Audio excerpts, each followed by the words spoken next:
नमस्कार। जन जागृति का एपिसोड नंबर 918। मैंने जैसे कि आपसे कहा, हमारे दो महाकाव्य हैं, एक महाभारत और रामायण।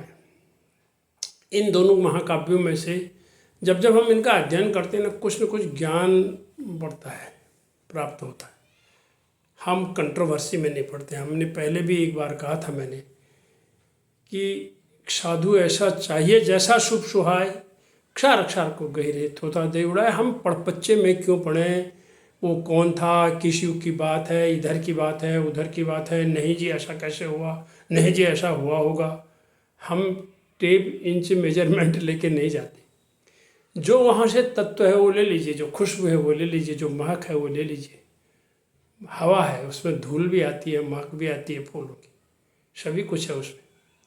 तो ऐसे ही आज भी मैं आपको एक महाभारत का एक किस्सा सुनाता हूँ। आप सब जानते हैं, इतना तो सब जानते हैं महाभारत के बारे में कि पांडवों को 12 वर्ष का वनवास हुआ था और उसके बाद 1 वर्ष अज्ञात वनवास की भी हुई थी, 1 साल की, कुल मिला के 13 होना था।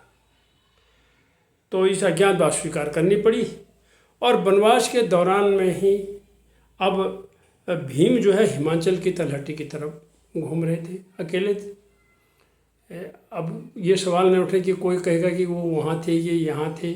एक सीरियल आया था उसमें कुछ और दिखाया, पर अलग अलग किताबों में अध्ययन, पर वो थे अज्ञातवास में। तो देखा, तो अब निकल रहे थे तो देखा कि एक बंदर पड़ा हुआ है रास्ते में और लेटा हुआ है। लग रहा बड़ा कमज़ोर जैसा, बूढ़ा जैसा, दुर्बल टाइप का लग रहा था बंदर, और उसकी पूँछ ऐसे लंबी पड़ी हुई थी बिल्कुल रास्ते में। तो भीम ने सोचा कि इनको कहूँ कि यार अपनी पूँछ को उधर कर लो थोड़ा सा, और तो उन्होंने उनसे कहा भैया थोड़ा सा मार्ग में से हट जाइए, मैं आगे निकलता हूँ। बोला लांग ले चला जा, उन्होंने बताया, बंदर ने बोला नहीं नहीं नहीं नहीं, हर इंसान में, हर प्राणी में नारायण का वास होता है, हमें ऐसा सिखाया गया है और इसलिए हम नहीं लांघेंगे, आप थोड़ा हो जाइए। तो बोला फिर ऐसा करो, ये जो तुम्हारी मेरी पूँछ है, इस पूँछ को उठा करके इस तरफ कर दो, बंदर ने कहा। तो वो तो महाबलशाली भीम थे, जानते थे, आप जानते हैं उन्होंने क्या क्या कस्में उठा रखी थी। दुर्योधन की जंगा तोड़ने की भी बात उन्होंने कह रखी थी। कस्में तो सभी खा लेते हैं, लेकिन कुछ लोग पूरी करके भी दिखाते हैं। पर इसलिए मैं कहता हूँ कि महाभारत से ये ज्ञान भी लेना है, यदि कस्में खाओ तो पूरी करो, वरना मत खाओ।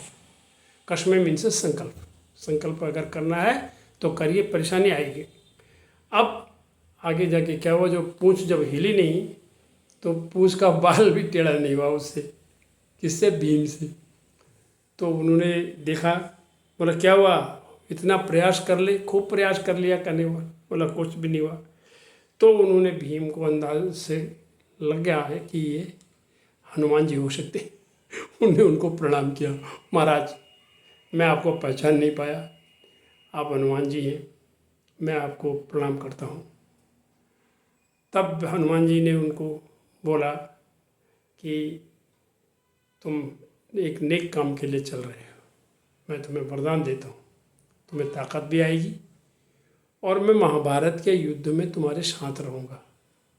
जो ध्वजा होगी अर्जुन की, उसमें मेरी, उस ध्वजा में जो है मेरा चित्र होगा, ऐसा कहानी में लिखा हुआ है।